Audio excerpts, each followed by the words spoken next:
এই গল্পটি শোনার আগে হেডফোন ব্যবহার করুন।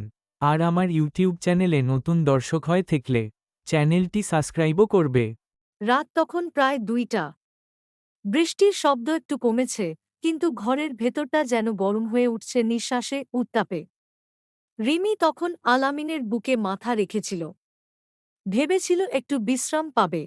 কিন্তু আলামিনের নিঃশ্বাস ধীরে ধীরে বদলে যাচ্ছিল।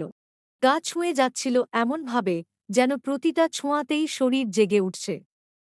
আলামিন ওর কোমরে হাত রেখে ফিসফিস করে বলল, তুই জানিস না, তোর গায়ের গন্ধে আমি কেমন পাগল হয়ে যাই।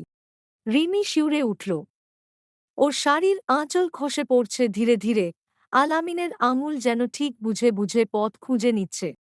রিমি চুপচাপ, কিন্তু ওর চোখে স্পষ্ট সম্মতি। আলামিন নামটা ধীরে, তপ্ত নিঃশ্বাসে উচ্চারণ করে। আলামিন ওর ঠোঁটে চুমু খায় ধীরে ধীরে। একবার, দুইবার, তারপর ওর ঘাড়, কাঁধ, পিঠ, হাতের ছোঁয়া নিচে নামছে, আর রিমির নিঃশ্বাস যেন আগুনে বদলে যাচ্ছে। বিছানাটা নরম, কিন্তু সেই রাতে বিছানার তুলনায় শরীর অনেক বেশি গরম ছিল। আলামিন বলল, এই রাতে আমি তোর শরীর নয়, তোর আত্মা স্পর্শ করতে চাই। রিমি এবার ওর গলায় আঙুল বুলিয়ে বলে, তাহলে থেমে যাস না। আজ আমার সবটা তোর জন্য।